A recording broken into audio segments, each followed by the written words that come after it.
Number one killer of a business by far is ego. Number one by far. And my biggest business problems have been caused by ego internally. But engineers and tradespeople that are into specific trades, like finance people, science people, they think they know a lot because they often do. And they don't want to be managed by people that don't, yet they also generally need it.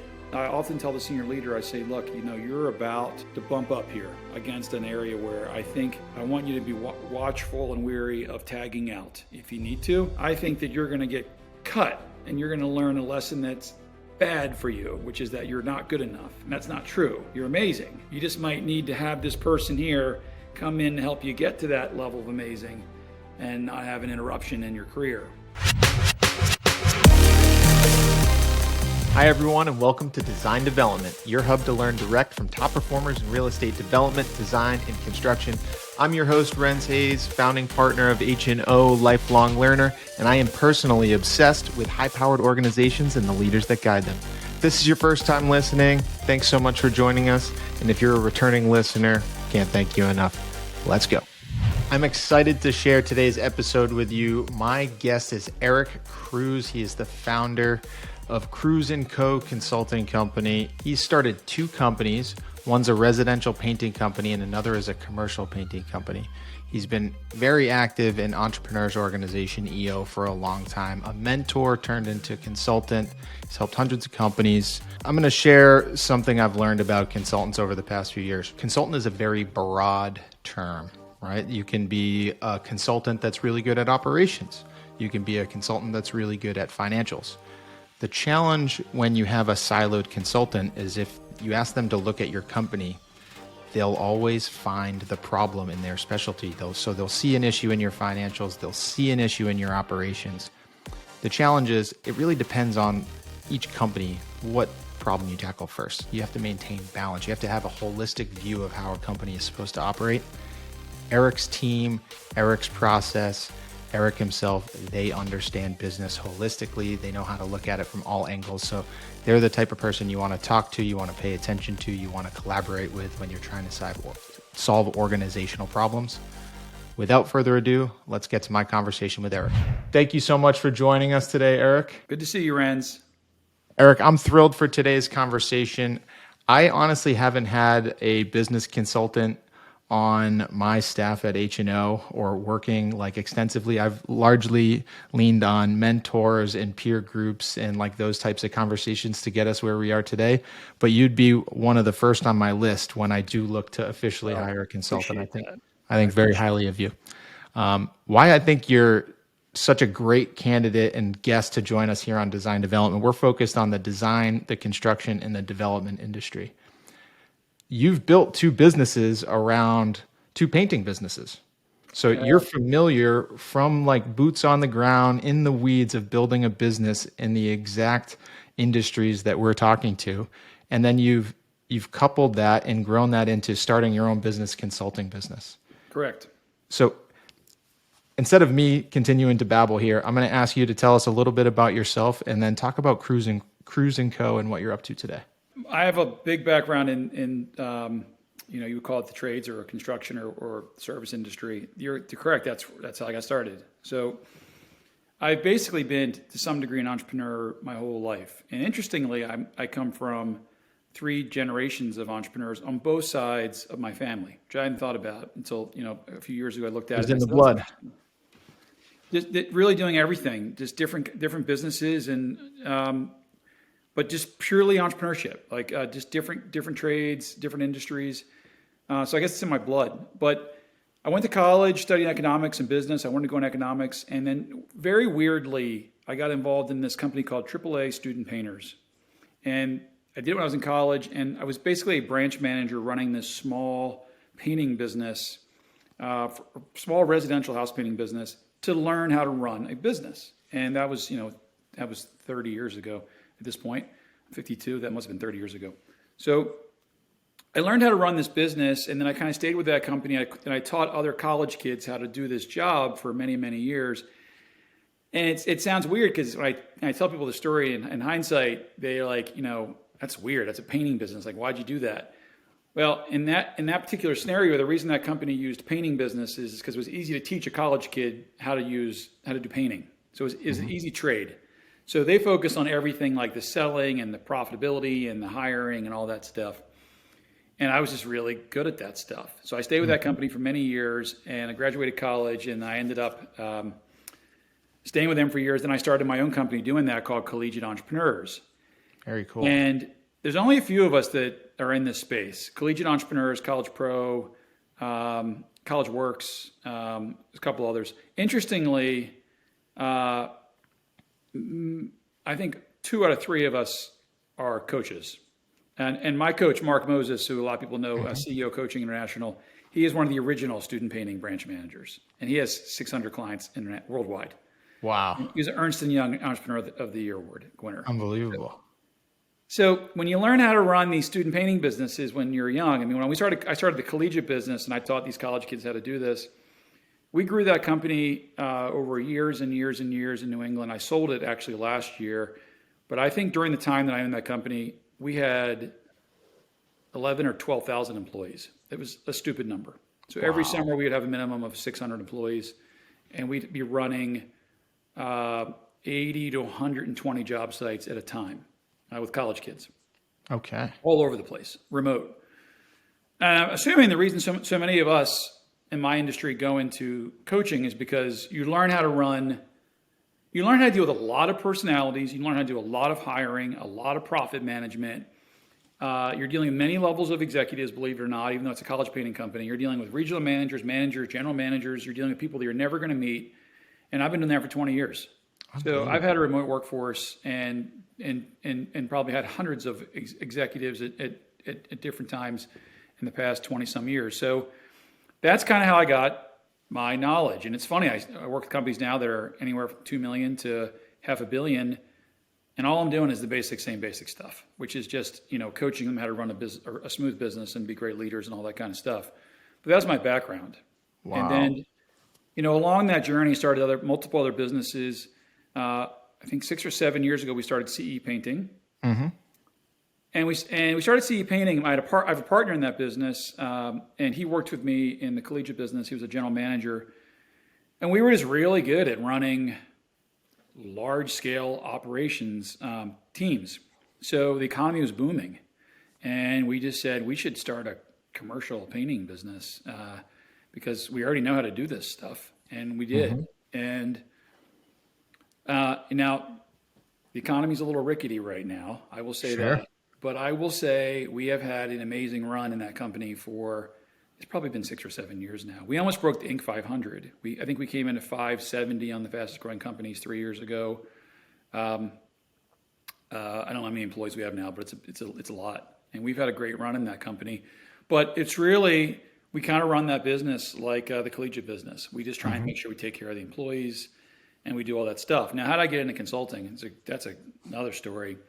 I'm also a member of the Entrepreneurs Organization. I've been a member of EO forever. I think 17 years now. I was the president of EO long ago, and they wanted me to get into volunteer mentoring for businesses that were under $1 million. So I started to do that, and I volunteer mentored for years. And it's a great program. So anybody listening wants to get a program. EO is fantastic. I applaud you for that, by the way. It was awesome. And the volunteering, I did it because my controller at the time said, just do it. I said, I don't have any time. She's like, you're going to love it. Because I love it. I love it. I worked with CEOs for 4 years, probably 24 to 30 CEOs over 4 years for free. And we do 3-4 hours a month. And I loved it. And some of them just said, can you work with me as a paid coach? And I said, I'll take a few of you. 6. I said, I'd take 6. So I took 6. And then I became, what's known as, EOS implementer, one of the first ones years ago. And I just became known as this person that did this EOS thing and was very young. And I said I didn't want to have any more than X number of clients. I got certified in EOS, not because I wanted to get a bunch of clients, because I had enough stuff going on with the business, but because I just want to make sure I want to make sure I knew what I was doing, actually. Sure. I went to the EOS people, and they're like, you're going to grow this big book of business. I said, just tell them, I just want to make sure I'm not screwing stuff up. It's a framework. I love it. So that's what I did, and they thought I was crazy.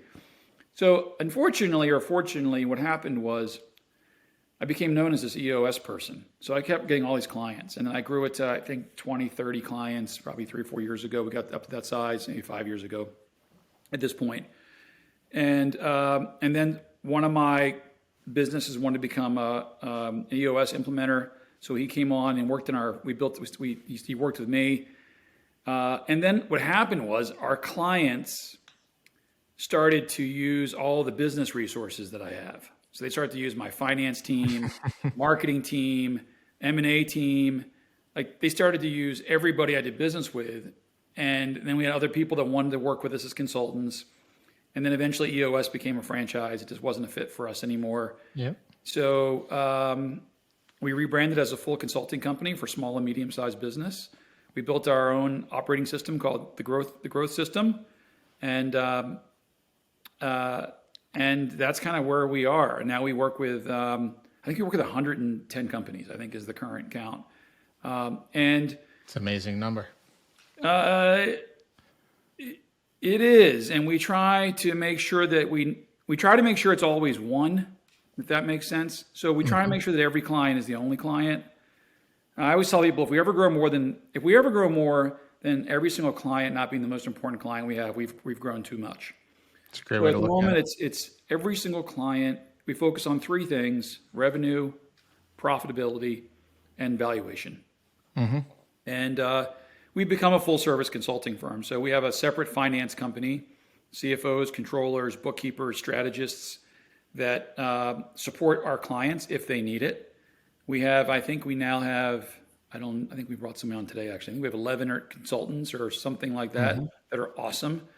And we just focus on small and medium-sized businesses. And our system focuses on operations, kind of like an EOS system. We focus on operations, very similar. Operations and people. But then we also focus on strategy and we focus on finance. Because for us, we hold ourselves accountable to growth metrics. So to us, you're a successful client if you're hitting your financial targets. And some people are like, well, what if I'm not happy? We say, well, we hope you're happy when you're hitting your financial targets, but if you're really going to push this against the wall, we are okay if you're unhappy as long as you're hitting your financial targets. You got to revisit the strategy if you're unhappy. Exactly. Yeah. So we have thought about that internally, and I tell them, I say, look, I don't care if they're well-run companies. They have to be successful financial companies. And that's kind of become one of our internal cliches. I do care, of course, that they're well-run companies, and I care that the employees love the owners. But we are the company you go to if you care about the bottom line and the top line, and that's what we focus on. Love that. And to your point, financial success is paramount. Every private company is flawed in some way, some more than others. But if you're successful despite your flaws, you're doing something right. And so yes. It's good to understand what you do well and then understand what are the areas that you can actually improve in, right? And that's what we focus on. And we take companies as they are. So, I've had a lot of, if you called this podcast, if you said, this is what have you done wrong? We'd be here all day. and if you said, what are the horror stories? You'd cut it off. You'd be like, enough. There's no more. Yeah, you would. You would say, how'd you even survive? So we have no judgment. We take companies as they are. We don't value some companies as more than others, even though we have some that are very large.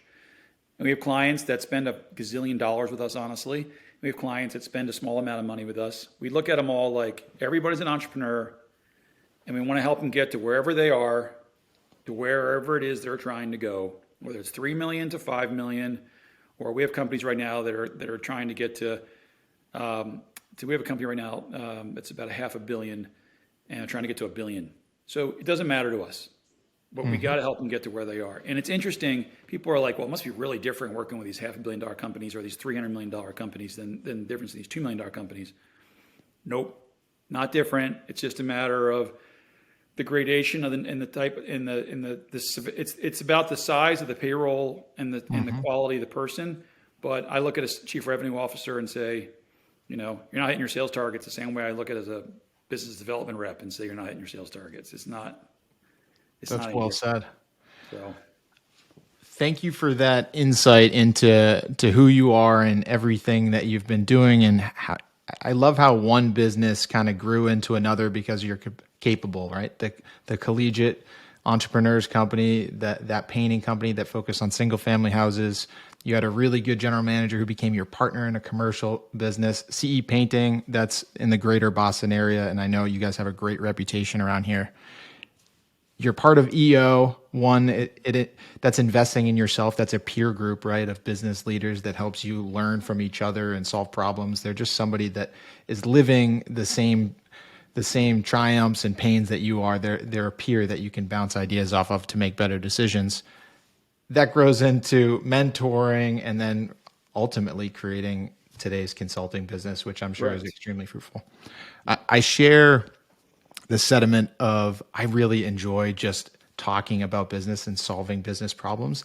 And a lot of what I am trying to do, one with this podcast and two with my social media presence, is I try to talk about the challenging things or what I think are the common blind spots in business and organization building. And the hope is that I'm like light bulbs start going off or people relate to it, and I help people identify a problem or a flaw that they can then fix to one, advance their career or double the size of their business. And there's nothing more fulfilling to me. Well, you're really good at that. So you have, and interestingly, and I've tried to do the same. When I first started following all your stuff and I got introduced to you a couple of years ago, I was like, what is this guy's gig? Like this is not what he does for a living. And then I started to realize, oh, he's just like me. He's really into running a great business and he's really into all these things. And that's been me my whole life. So you are, like your posts are all about business and the stuff you're going through and all these things. And, like my teammates know you. That's awesome. Which is, Love they to do. hear that. They know you. Like you're all over LinkedIn and you're a smart guy. So I know part of it's you want to make sure your brand's out there and you're doing the right thing for your business, which is smart. But, you can tell that's not like that's a thing that you've leveraged that's just smart, but you have a genuine interest and excitement about business, and that's just fun. So and you've done a good job with it. You mentioned a family like line of entrepreneurs, and there's no doubt I have a passion about the business that I'm in, which is engineering and design, the construction and development. Like I do truly love that industry, but I am completely driven by building like a high quality organization and solving those problems. Like I love the idea of building a team and developing a strategy and then executing that plan. There's nothing more fulfilling. Like I really feel that I'm in the business of engineering more than I am an engineer at this point. It's fun. And that's kind of how we are. So if you work with our consulting team, if you meet with any of them, I mean, we're like really, sometimes two of us will work with a client, and we'll go and spend the day with the client. And the clients look at us and they're like, you guys are a mess. Like we are really, we're really geeky about like the levers and the models of business. And like, okay, you're here. How'd you get here? What were the triggers that got you here? How do you go from here to here? What are the underliers? Like we're really into that stuff. Totally. And I just think it's fun. That's how you make change. That's how you create real, like you drop, we talk about valuation. Enterprise value is one of the most important things to focus and learn about. That's the only way you raise enterprise value is by understanding that chain reaction, right? Right. Correct. Yes. I want to go back. I truly want to understand your business model. Speaking of the business enthusiast in me, Collegiate entrepreneurs. Yep. You're literally like, what is the revenue model there? Is it a coaching business or you're literally running a tiered organization, all employees under one entity that are executing this painting business? Is that right? That's a great question. So because you refer to it as a coaching business. So is it like you so train them and then they go on and then there's like a revenue or a type of? It's a great question. It's a funny question because it's now we have these businesses that are, they're all getting relatively sizable and they all have the same business model. So first of all, everybody that works for us is an employee. So we have some contractors, people there, and we have some 1099 employees, but as a whole, We don't have franchises. We don't have, royalty models or anything. Interesting. We always have had direct employees. And I think that's probably part of our culture.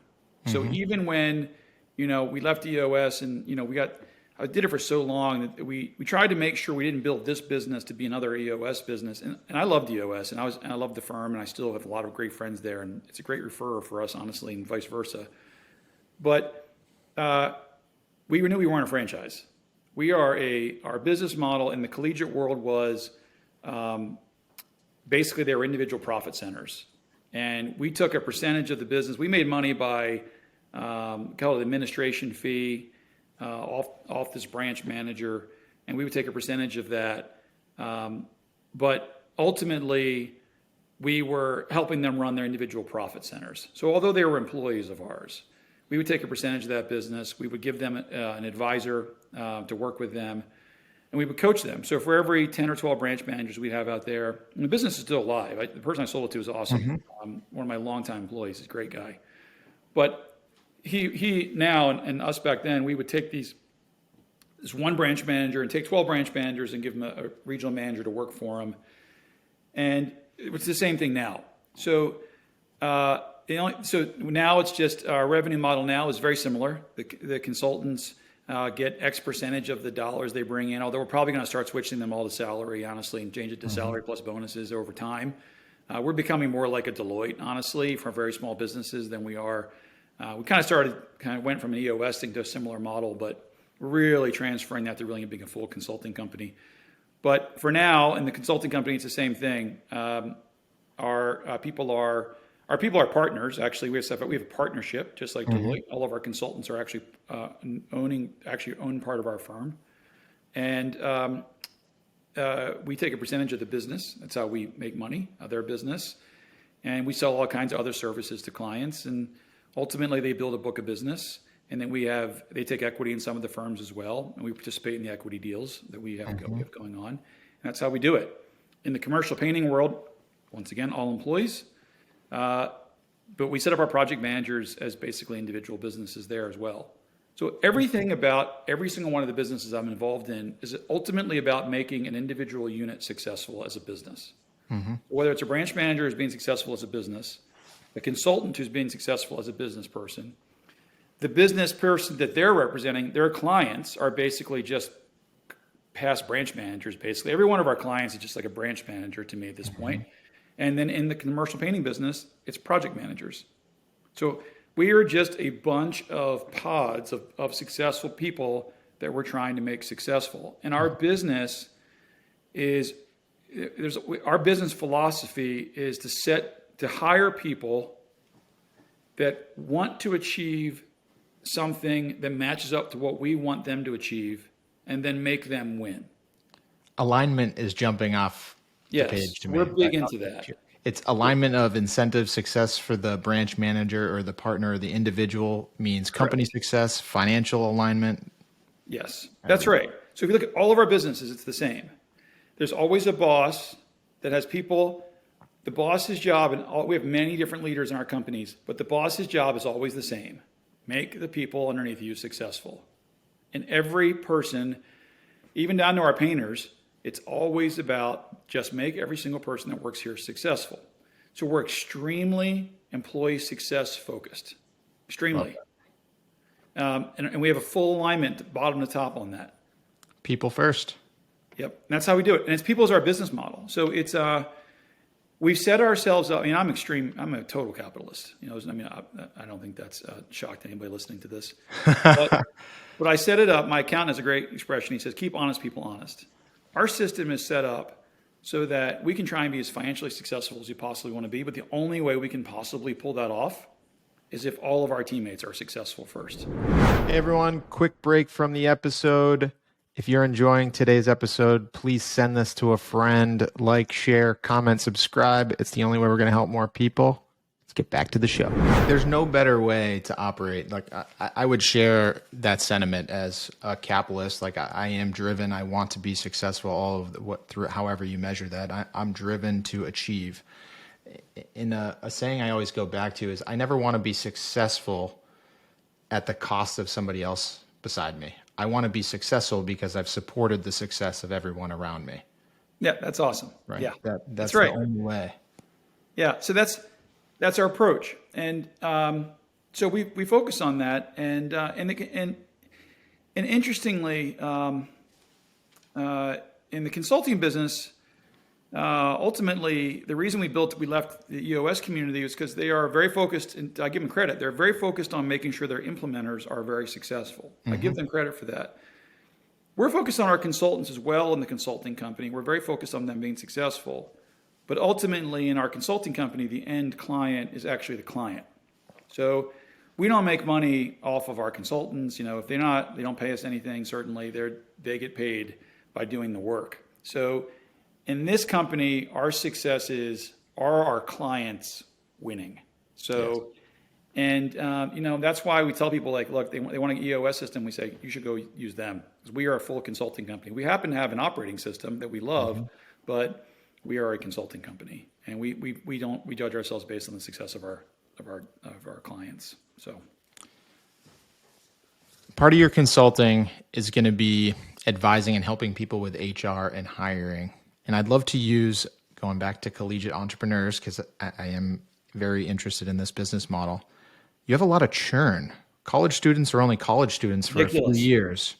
So that means you have to go through a tremendous amount of hiring, which means you must have a damn good system for doing so. So could you share a little of the insight and the strategy to how did you one, attract them, two, evaluate and hire them, train them, and then just knowing they're going to be out the door within a few years? Okay, so that's a great question, and I'll answer that question. I'll also say if I have a follow-up question or follow-up statement, it would be around we have a philosophy around employees, which is how we keep them. And employee retention is actually one of it's one of the things I'm most proud of that I'll talk about in a minute. But in terms of that business and how we get them, and I hate cliches, and I don't even love the consulting field as a whole because we have so many cliches in it, but one of the cliches that I say we lean in heavily on, like stupidly, like if you came in an organization, you would think we were crazy, is we are very big into hire slowly and fire quickly. Really ridiculously so. Like almost bothers all of our people we hire to this day. So in the Which end of that world, statement are they bothered by? The how long it takes to hire somebody? You're not going to work here as a consultant without a month of interviews. You could, by the time you end up here work as a consultant, you've probably sat through a minimum of 6 to 8 hours of interviews. Could be upwards to 10 to 12 if we put you through multiple cycles. I think for that position, that's completely appropriate. It's something I learned in hiring, or the thought that you could evaluate somebody, one, alignment, two, capacity and competency in like an hour interview one time and then make an offer. Like if the intent is to build a long-term team and have retention, how are you going to spend 1 hour with that person? So that's makes absolutely no sense. Yeah, that's us. So in the collegiate world, we were hiring 12 branch managers a week. Now, so it's a little different back then because it was a little more of a churn and burn model. Even back then, we still only made money if they made money. But we would lose even in a summer. We'd hire 100 branch managers at the beginning of the year. We may have 60 that actually finish the summer. It's a hard job. If you ever see a college branch manager come your way, I would hire that person because it is a tough job. So, but to get to that, even to that 100, we would put them through personality profiles. So we use DISC. Now, there's a lot of different kind of things. I love DISC. Yeah, we have consultants that use PI too. We like PI. We have our consultants that use PI. We won't speak badly of PI. It's awesome. But I'm a DISC person, and a lot of things in my life, it's luck. My coach was into DISC, so we would interview every year. They still probably interview 300 to 400 branch manager candidates a year, every year, in 4 months. So 4 or 5 months maybe. So we would look for certain traits. And this dominance, influence, steadiness, and compliance, we'd look for certain traits. So in the time I owned the collegiate business, I looked at every single profile for every single interview we ever did the entire time we owned it. Which is people are like, how did you do that? And I said, well, because that was the definer for whether or not we were going to be stuck with this person for a year or not. So it's funny. I saw, then hired, and then saw the result of that person for, we did with just the branch managers. And I think we had in that time frame that I owned the company, probably 1,200 branch managers. So I watched 1,200 disc profiles. No, 4,000 disc profiles that turned into about 1,200 people. Yep. And then I got to see how they actually did. You got to see the direct correlation. Correct. You could see I the can pattern. pretty much tell you. I can look at a disc profile now and say, here's about what we're going to get from this person, because I saw it 1,000 times. Now, like every test, there's aberrations. Like it's not always right. So we would and sometimes we'd be surprised. But for the most part, we would take some kind of personality test, and we use DISC. We'd look at the behavioral motivators, which we still look at, and we hire people now. So we try and kind of get alignment on who they were as a person and what they cared about and their motivations early on. And then we'd screen the crap out of them for core values. And still to this day, core values is the most cliche thing ever for a consultant to say. But I would tell you the only reason our companies are successful is because of a combination of people that live our core values. And people in the consulting company joke. I always tell them, like, I'm probably one of the dumbest people here. And they always think, oh, yeah, I know everybody says that. And they meet my people and they're like, oh, you really are one of the dumbest people here. It's true. I really am. And it's because we are so vehement about hiring on the core values and what it takes to be successful here. And then I just kind of let them run. Our people they stay in the parameters of the system. And even the project managers, like, I certainly respect all the arguments around Workday and where they should work. I've always had a remote, distributed workforce would be the term now. I've never not had that in 20 years. So I've never known where anybody that works for me ever is, no matter how much I'm paying them. And so for us, but what's clear though, and people that work for us know this, is we're going to generally try and pay you 10% above the average of whatever your job is. So one of our philosophies is figure out what the average pay is and go up 10%. Pay above and market. charge the customer more than just do it. But be ruthless in evaluating top down. Yeah. And then we treat them like gold. We don't really care. I mean, the painters have got to be there on time in the morning, and they got to work all day, and they work, and God love them. I couldn't be more blessed, for that group of people that's in the field doing that stuff. But other than that group of people and a few other categories, consultants, we have to be there early for meetings and sessions, and we certainly have meetings all day, and we have to be on time for that. But I have never known where everybody is working. But I can tell you, if you work here, though, we're going to work you into the dirt.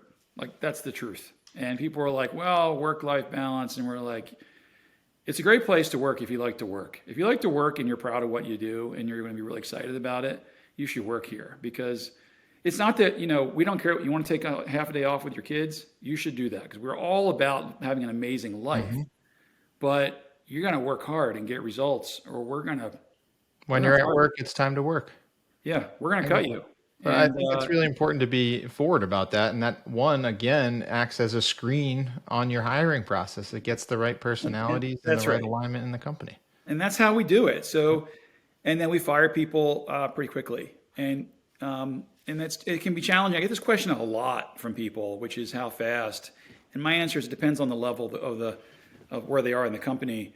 But if it's a higher up person, maybe top one or two tiers of the company, I'm going to go 90 days and give that person a 90-day shot.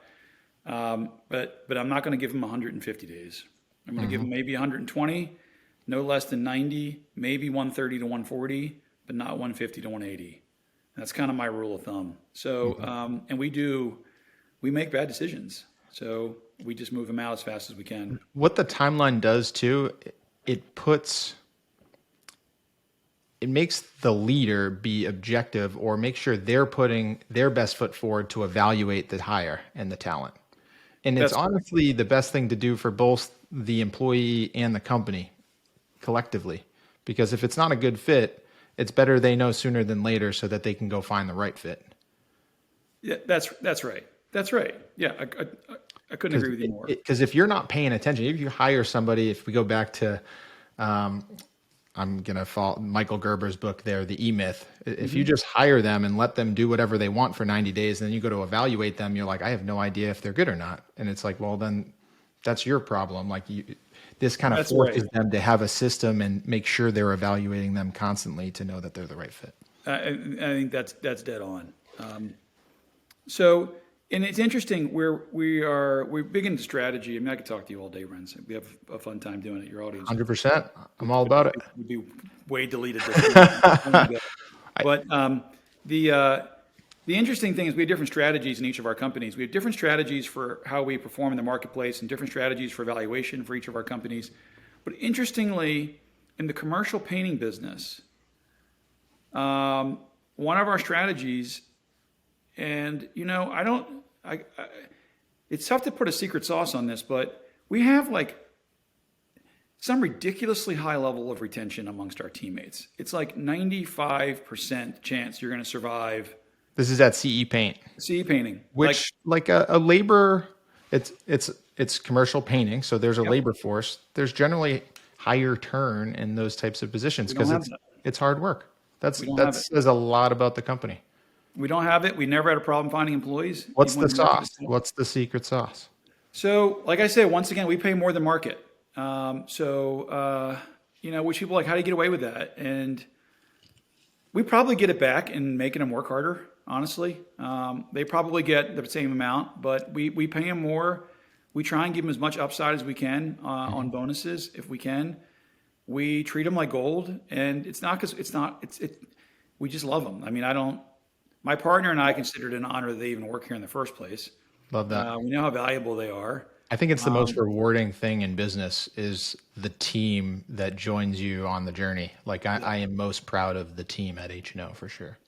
So we certainly do, but I gotta tell you, I feel like if you met my partner, Chris, who's an awesome operator, like we're not like Johnny Fun Times. Like we don't, we have fun with our people. Like we do dinners and we try and get everybody together, but they know that we're like, we have, like we like them so much that they don't actually, I think they know that I think the dinners are nice and special and we all get together quarterly no matter what. We do that. But I think they just know we genuinely love them. Like we just have a lot of fun with them, honestly. And if they need help with whatever they need help with, we're probably going to give it to them, regardless of what that is. If we can figure it out, we'll do it. So I personally see every business as people first strategy. Like that is to me the winning formula. Because if you can create a system and aligned incentives and clarity so that you're reducing churn and attracting top talent, even if you're paying top of market, and I think a learning environment is really important too. Because the compounding growth over time, when you're not shooting yourself in the foot with churn, that compounding return over time is so valuable. I think both from a team perspective and a company perspective. Exactly. And we've gotten it wrong. So, we've gotten everything wrong, but it's funny. We've gotten it really right in cases. And then, especially when we start a new business of some kind, a new venture, that's usually where we blow it. We usually blow it in churn and employee churn. And you can kind of sense when the business is settling because then that will stop. But we have that philosophy. It's like, what's the market pay? We're going to pay more. We're going to align with bonuses. We're going to treat them like gold. We're going to basically give them whatever they want within reason. If they need time off, we're going to give it to them. If they have a family issue, we're going to help them. I don't know. They don't leave. I love that. I want to ask one last question about CE Paint because I think it speaks into business strategy really well, and I think it's overlooked by a lot of companies. And then I want to get more into Cruise & Co. and talk about some of the flaws we see out there. So some of the listeners, maybe they're employees looking to grow their career or business owners looking to improve and grow their company. The question I noticed you branded your bid process. We did. Bidding is a hard thing to do as a subcontractor. Sometimes it's a thankless job. It can oftentimes feel like you're spinning your wheels and not necessarily like bidding a job that you may or may not win. So why brand your bid process? So one, we're trying to get So I won't go too far down this road because sometimes I talk about this too much. But the reality is that in our game, we're in a business, and maybe yours is the same, but ours is to the extreme, where we're meeting with people, we're getting asked to bid things constantly, and being told that we have legitimately good shots all the time. They have to tell you that because otherwise they can't Right. do their job off. And we're getting that at 50, 60 projects at a time, and we are. And these take significant. It's like yours. Like it's significant bid time. People would be surprised. And God bless him, my partner's phenomenal at bidding. Like, and people use his numbers all the time because he's like a nerd about that. He loves diving into prints. But I honestly, as a salesperson at heart, I can't stand BS. And there's so much BS in the bidding process and working with the customer process. So we just pretty much tell them, we say, look, we're going to work with you. We're going to go through these steps with you in the bid process. And we don't even care, honestly, if you don't give us a project. We would like to somewhat know if you're not going to give us a project at some point, though, or at least get a better feel of it. Because we're going to do all this discovery, and we don't throw numbers at projects at all. Like, we dive into it. I'm actually trying to train our team or work with my partner to spend less time on it. I'm like, just throw a number per square foot. They don't even know how to do it. So we just tell our people, look, we're going to work really hard to do this. But we're also going to try and really get to a point where we say to you, are we really doing this project? Or is this going to this other person who we think has had this project since day one anyway? Which we generally know. Because the client or the owner asked them, hey, I want to see 2 or 3 numbers. Correct. You have your horse, but they want to see 2 or 3, so you got to go out and get more. Yeah, which is the life of everybody that's listening to this podcast, really. And I don't have a problem with that. Like, I get the free market of a PMs trying to get numbers. I think it's awesome, and our clients are gold to us. Like, they are, they're gold to us. But my sales team gets bamboozled so much. It's like they come this night, this thing looks great, and I say, yeah, you're right, it does look great. It looks great for this company, not us. Just so you know. And they're like, you're terrible, Eric. I'm like, you're terrible. I know I'm right. And then, somebody else gets it. So we build this very intentional bid process to make the clients realize, look, we want to talk to you throughout the process, and it's a big deal to us. And we want to get real information. And ultimately, if we believe that 99% of the projects that we get, and we track this, is because of relationships that we have with people. Very true. Now, 99% of the projects that we bid are because we're asked to by people that are not our relationships. So we have to kind of get that balance. And in my opinion, from a sales standpoint, your ability to manage and know that process and where you fit in every bid as a potential winner is to the degree of success you're going to have growing your business in our space. Completely agree. And that's not easy, but that's, we've grown quickly, and part of it's because we're able to approach people and say, look, with complete due respect to you and your bid, and we will give you a bid, and we'll actually give you the lowest bid we can to help your process. If it helps you, we'll give you the lowest possible number we think it could even be. You can use that number on somebody else. But we usually tell them, we say, we don't think we're getting this, and here's why. And honestly, that often helps us. Sometimes they'll say, actually, we will give you a shot on this one. Nice. But if we don't get deliberate about our communication, it's like, thanks, another number. And we don't want to be that. We want to be a partner and work with our people to get to the number where they want to be. And we'll do it. And we're honest. We'll say, look, we're at this number here. Here's our margin. Now we're at this margin. And we're at this margin. If you need us to be at this margin, we'll do it. We really want to be at this margin. And honestly, we have fantastic relationships with our GCs. And if they want to use somebody else, then we'll say, look, we think you're going to use somebody else, but we're still going to work with you in the bid process, and we'll get you to where you need to go. We care about our clients. We know that the PMs are trying to get to certain numbers. Yep. And if it's going to be us doing the job, fantastic. If it's not, we're going to help them get their number Anyway, Some takeaways there. Be transparent and communicate. correct. Advice I'd like to, I guess, a third lesson in that conversation for any subcontractor is really evaluating what projects are you bidding? Are you bidding projects that people are coming to you because it's best for them, or are you bidding the work that's best for your company? That's a great way to look at it. It's very easy because you get on the bid list of every GC in the area or whatever your core GCs, and then you just get requested to bid projects, whether it's a good fit or not. That's correct. You really And got to then- make sure you're attracting the right work. And people that are doing these bids, they say, we look good, and I say, no, you don't. We don't look good on this project. So it's kind of that battle that we play.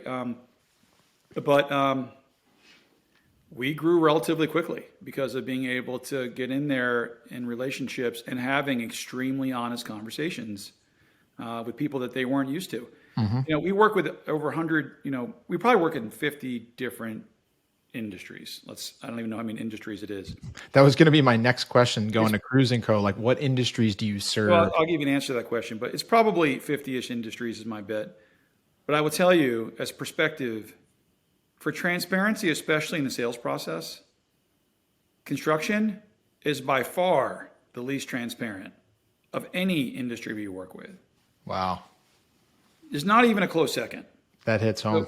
And it's funny, it's not, I don't even think the GCs even acknowledged anymore. It's like, guys, I don't think you even know right now that you're telling me something that's not actually true. Like I know, I think because I think that there's a language in our space that is true. It just has nothing to do with reality. It's the way things have always been done, right? So Correct. It's not wrong to do it that way. Yeah, so like when I hear things like we look good, we look this, we're going to get the next project, I'm like, just so you know, those are all code words for we're getting nothing. So, but I don't think the GCs are being disingenuous. Like I think they're all awesome.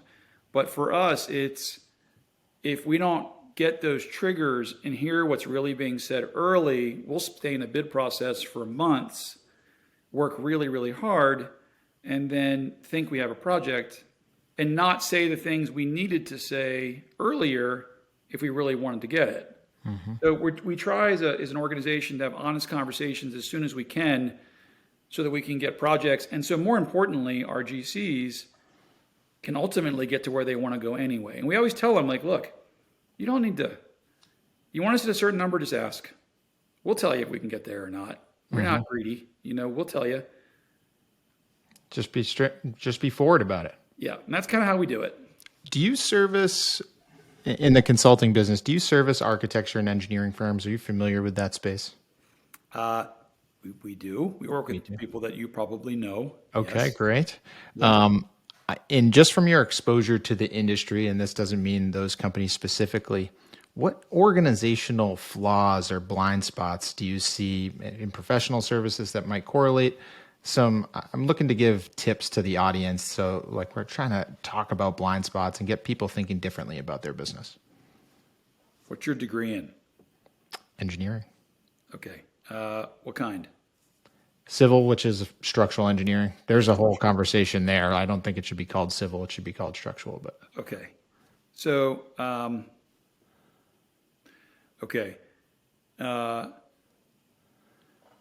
your industry actually is very similar to finance, actually. It's kind of strange. And I think you might be an outlier to some degree, which is interesting. The engineering and the finance spaces, you're dealing with extreme technical talent and people that are very good with a specific skill. As such, as a whole, and there's always unicorns and special people, and certainly asterisks toward this. As a whole, they struggle with managing people, being managed in some cases, and communications in general, because they are technical by nature. So when I work with people in the engineering field, a lot of it is about leadership and communication and getting the right leaders in place, because you're running a team of people that is usually compliant and very good at details. And that can sometimes be a struggle. With The people that S are and the trying to C on the manage. disc, the Yes. disc assessment. Yeah. So what's interesting is, back to DISC, the best leaders in your space tend to be what we call DC leaders, which are dominant and compliant. It's a difficult personality to have. I know many examples of that. Maybe you are one. You see almost every technical leader has a DC personality. Interesting. The difficulty with that is DC people tend to be cyclical in the way they think, because they want to lead, but they also, it's called go whoa. Go They whoa. also hold back because they're compliant. So people like me, I always want to have people around me that are compliant and steady, because I don't have You just want to make high flying decisions on a whim. I don't have a whoa. Is the go whoa like I need every piece of information to make a decision type of whoa, and because that's It's never almost as if possible, you understand it's what paralyzing? it's almost like you know what I'm talking about. I personally, I was actually interested to learn what I was. I am a DI, like on the line. I'm not surprised. I am a DI, and I'm almost glad I didn't realize that until I got my engineering license. I learned that after. So when you work in your space, do you see a lot of other people that are like you? No, I don't think so. I think I am definitely different than most engineers. You are correct. So it makes you a good. So the issue that I've experienced is that, awareness solves everything. Like in life, awareness. The beauty of running or being part of a great team is that you can be anything you can be whoever you are, as long as everybody in the team is aware of who everybody else is, and there's no ego in the room. So It takes awareness to get rid of ego. So if another podcast, different day, number one killer of a business by far is ego. Number one by far. And it'll also be prevent you from growing. Whole different topic for a different day. But number one killer is ego. And my biggest business problems have been caused by ego internally. And I've lost years, but that's a different story. But engineers and tradespeople that are into specific trades, like finance people, science people, they think they know a lot because they often do. And Absolutely. they don't want to be managed by people that don't, yet they also generally need it. So there is a complexity there that exists in your space. And the technical people want to go into leadership, and you're like, but they don't always do a good job with it. Sure. And Some of the Peter principle lies there too. yes. So it's when it's, and I have a company I work with that is actually very good at knowing that. They have really good internal awareness. So it's a bunch of engineers, and they have a strong awareness of that. So, which is really interesting to watch it. They have an awareness that when they look for people to fill leadership spots, they know enough about themselves to know we're phenomenal at this. Ego would tell you we'd like to also be this leader. But this company has done really well because they don't all want that. They're all like, look, we're phenomenal at this, and we're going to be recognized as being phenomenal at what we do. And if we have extra leadership skills, we'll do some of this stuff also. But they look for leaders who can lead in that company. And it's not always the same as the people that can, design and build a building. It's the same thing with finance. Finance people, the reason we built the finance company is because it's very difficult to find a finance person that can actually talk to people. And it's difficult. This correlates to a few things that come to mind. One, I guess, even in my personal growth, and that's why I'm an advocate for lifelong learning. I think it was 2014 is when I committed. I wanted to give myself an MBA level education by reading books. And I used Audible every single day in my commute since 2014 to do that. Along the way, the big aha to me is previous to that, even if I go back and think in sports, I'm super competitive. So I would always be thinking like, I would never even mentally want to admit someone was better than me at something, anything. I didn't care what it was, but it took like my lifelong learning habit to build awareness to be like, that's okay. There's plenty of people that are going to be better than me at a lot of things. And there's going to be things that I'm better at. And it's okay for us to have different strengths. And if we can find a way to work better together, that's when we can grow faster. So why that correlated to the engineer and the leadership challenge, our subconscious fear of not being valued pushes us into our zone of genius. Right. Or a zone of expertise, which is the technical side. So if you're not feeling valued, you're getting out of your shell, it's easy to go back to what you're good at. But it prevents growth when that happens. So for the right person. Yeah. So your question was about engineers, and that's what we deal with. And but it's like I said, we approach everything with non-judgment. I try and approach it from a coaching perspective of people are like, well, I want to do this. And I say, well, I'm really thankful that you're not amazing at that, because if you were amazing at that, you wouldn't be amazing at what you do. Correct. These two are in conflict. And although your head may tell you you want to do that, you're not wired to do that, because that wiring wouldn't match up with the wiring you've got. And the wiring you've got is already amazing, and let's leverage that as much as you can. And when I work in companies, I certainly help companies move senior leaders in and out, and it happens a lot. But I approach it from both sides, which is I often tell the senior leader, I say, look, you're about to bump up here against an area where I think I want you to be watchful and wary of tagging out if you need to. Because you might be able to tag into a job where you can find a mentor that they should probably hire so that your career can continue to launch. If you think you're that person, what a great value. I think that you're going to get cut, and you're going to learn a lesson that's bad for you, which is that you're not good enough. And that's not true. You're amazing. You just might need to have this person here come in and help you get to that level of amazing and not have an interruption in your career. So, and I have to coach that on both sides, because I'll see it in companies that, our goal is to take small companies and make them into medium-sized companies up to, $500 million. So I work with leadership teams, and they're like, well, we're going to grow this company to, 5X. And I say, you are. I'm not sure you're going to be in that seat at 3X. And that's not a problem, just so you know, because, there are coaches that are 5 times better than me, and there's always a bigger fish, and the evolution of a growing company. People ask me, what do I have to really make sure I watch out for? It's very simple. If you want to nail business, the number one thing you got to do is you have to manage the evolution of your team to match the targets that you've got in your business.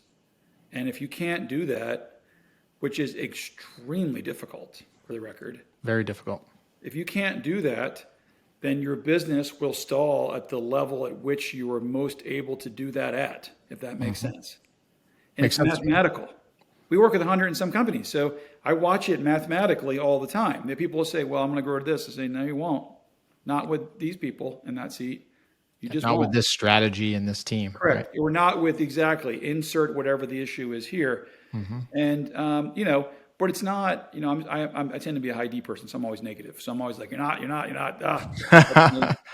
But the reality is, it's always, when in presentation, it's much more, I don't work with many leaders that aren't amazing, honestly. It's just a matter of them figuring out where they slot as a company grows. And to the ability that, I said ego is the killer, to the ability that a company and a leader is able to navigate those conversations is to the ability that you're going to grow your business. That is the biggest correlation I've seen to the companies that have been able to grow large. Love that. And I think for that growth to happen, you have to paint a picture of what that company, what are you actually trying to become? So many times companies have, a business can have this perception that they're going to grow or they want to be this size, but they don't exactly define what size they're actually going to be or how they're going to get there. You have to create the roadmap. Otherwise it's just a dream. right? Yeah, and yeah. It's once another topic we could talk about for a long time. But I had an We interesting experience. I will say that I recently had, and I just talked about it earlier with somebody. We had a defining moment. I won't go into details, but we had a defining moment in our company and work with my partner, work with some of our senior leaders. And we kind of just said, what do you want this company to be? Or what do you want it to do? And we kind of looked at certain things and said, well, if we really want to put a fine point on it, we want the company to be this. And it was very specific across all the companies. And it was numeric and it was timed. And we put all these specific things into it. And the minute we did that, and this is after trying this for like 15 years of me doing this, I looked at it and said, that's it. That would actually make me personally happy. And that changed everything. It changed everything in all the businesses. It changed the entire way we run the company. It changed everything. So defining what you can get and when you want to get it by, at least for where you are in your terms of the custodian of your brand, is really valuable. What can we expect from you and Cruise & Co. over the next 5 years? So that's a great question. So our goal is to become the Deloitte of small and medium-sized businesses. So when I built this firm, I wanted companies to have resources that I didn't have when I was growing my business, which I didn't have for the first 10 to 15 years of growing my company. So our goal is to provide the highest level, highest caliber of consulting out there. We want to give them an operating system like we have, but we want to give them an operating system that has accountability around it from us to say, we need your business to actually be winning. We want to have the best resources out there for our clients, whether it's finance or M&A or whatever it is. And our goal is to become the provider for small businesses and give them the opportunity nationwide, or we're all over Canada too at this point, but to give them this resource so that companies can say, I can go work with that company and increase my chances of success, because we want to do the work of vetting out the stuff, the resources, the things you need, so that you don't have to fall on your face for 15 years. So that's our goal. So, we're growing at probably a 50% rate per year. That could change any day, any minute. We're grateful for every single client. But our goal is really to help as many people as we possibly can. So always the answer is more growth, but in our case, we've built a really strong finance function in our company, which has taken us years. I always tell my team, I'm like, before I'm done with this whole project, which will probably be 10 years, something like that, I'd like to nail finance for small business, so the small businesses and medium-sized businesses can go someplace where they can learn about the ins and outs of finance for a small and medium-sized business. So important. Yep, I'd like to nail that. Blind spot. Whatever resource. And I'd like to nail, and this one is hard, so we're taking a measured approach.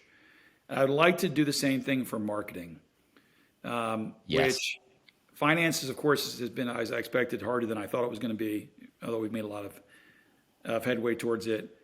But if I can, so we can start those companies and own those companies and then partner everything else that we have, the M&A stuff and all the rest of the stuff we do, I'll be happy. So, that's us. That's a purpose and a vision worth chasing. On the finance side of things, I'm not sure if you're familiar. We went open book financial management at H&O about 3 years ago, and I don't see business any other way.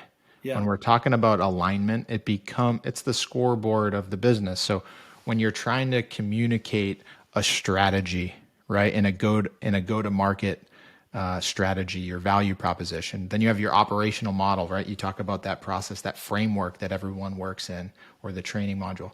The scoreboard tells you whether the strategy and the operational model actually work. Right.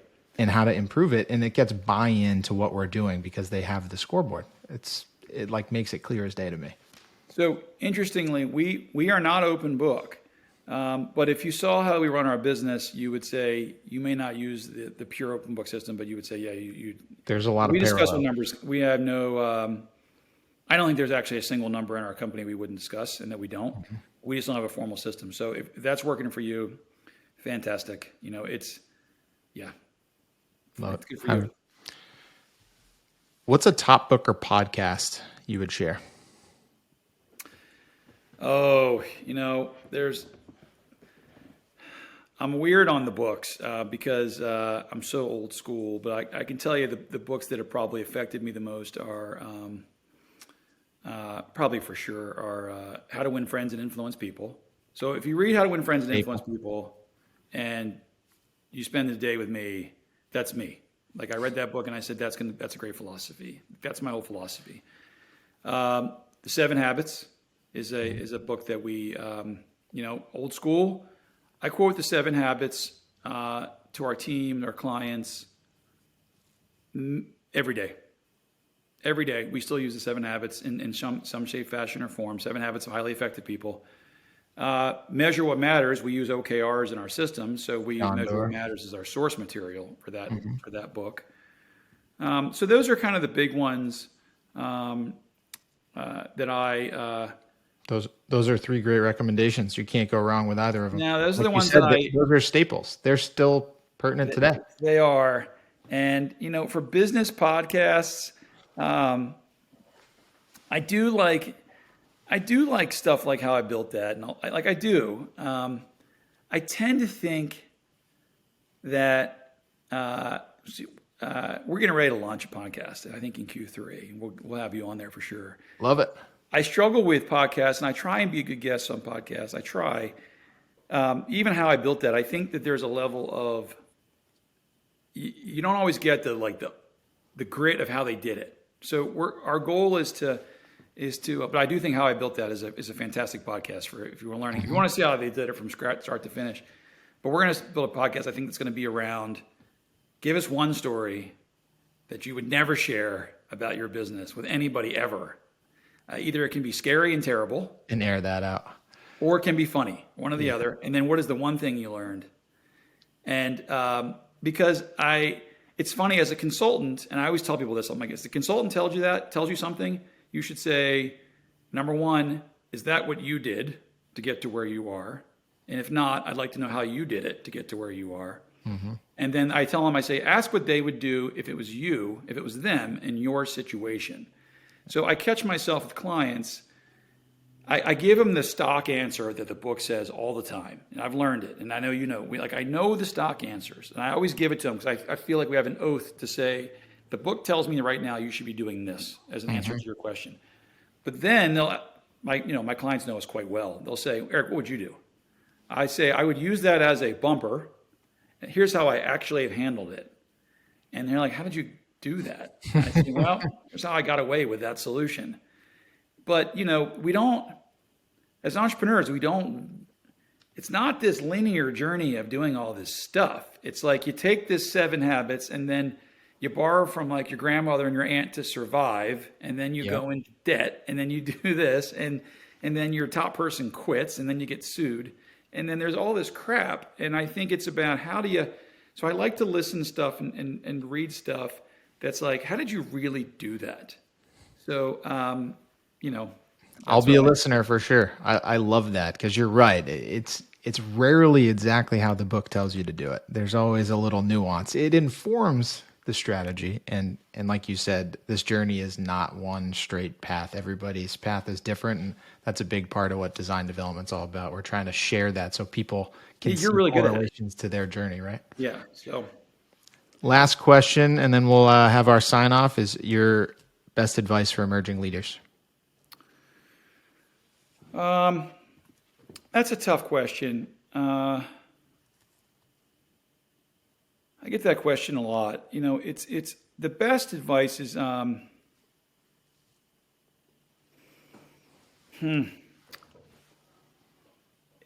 It varies by where they are. So I'm going to see if I can give an answer that's actually somewhat useful for somebody. What I can tell you in the spirit of the thing I just mentioned is, if you spent 5 days with me, 2 or 3 of the days you would think are amazing. You would say, wow, like this is a great life. Hopefully, I'm grateful for all 5 of the days in a work week, or 7 days as it happens to be. So two were, let's call it 7. And a 7-day work week, 4 of those days are like, mostly awesome. 1 is usually horrible. And then 2 are like on average. And my whole career has been the ability to know that there are times when the best strategy is to go to sleep and just wake up the next day, or go to the bathroom, or go for a walk, because sometimes the day just needs to end.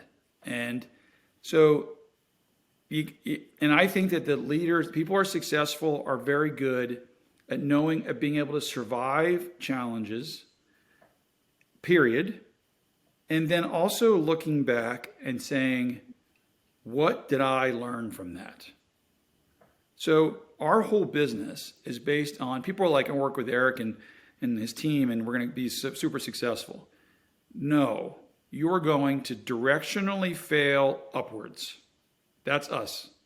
In fact, you will probably fail a lot if you work with us, honestly. Like we throw people against the rocks all the time. And we tell them, like, look, if you don't want to get thrown against the rock a little bit, don't work here. Like, don't work with us. We are generally trying, because most people are trying to get from here to here. So it's like, you're going to have to lift more weights to do that. Yep. So that just involves constant directional difficulty and challenge. And I tell people, one, you got to be okay with that. And two, you got to have a self-aware, no ego pattern studying mentality to say, I just failed, not I'm a failure, because that is not ever the truth, ever. Not the same thing, not even close. Never. It's never the truth with anybody. My biggest failures are the only reason I even have what I have today. They were the biggest gifts I ever got. So the question is, when you're failing, is not to say I'm a failure. It's to be able to, one, dust yourself off, and then learn and consolidate those learnings. Love that. And that's even in real time too. That can be like in a week. It can be like, okay, we just screwed up big time here. Let's end the screw up. Let's workshop on what we learned, and let's do it again and try it this way. So our whole system's about iterating. We got this concept called iterate and accelerate. And it's just about fail, tweak, fail, more upward again, fail again, tweak, fail. That's how we do it. That's it. Eric Cruz from Cruz & Co. Again, I think so highly of your holistic approach to business and consulting. And so for anybody out there that is frustrated with their position in business or is just generally excited for the path ahead and wants to grow, I know Eric and his team would be a great partner. What's the best way to get in touch with you? Probably just go to cruisandco.com and you can find any of us. Just click on there and you can, or Eric, you want to reach me directly, Eric@cruisandco.com. That'll get me. Cruisandco.com. And again, they're full service business consulting. And then they also have fractional services. So for those smaller to mid-sized teams that don't have a full executive team, they have fractional support in any one of those functions. So Eric, thank you so much for your time. We learn a ton from you I learn a ton from you every time we talk. So likewise. Thanks a lot. Thank you. Hi, everyone. Real quick before you leave for the day, if we could ask one favor, if you enjoyed today's conversation, if you're enjoying all the conversations on design development, please share this with someone that you think will benefit from it. Our goal is to help as many people in the design, development, and construction industries. And with your help, I think we can spread the word and help more people. Thanks for tuning in and can't wait to hear from you next time.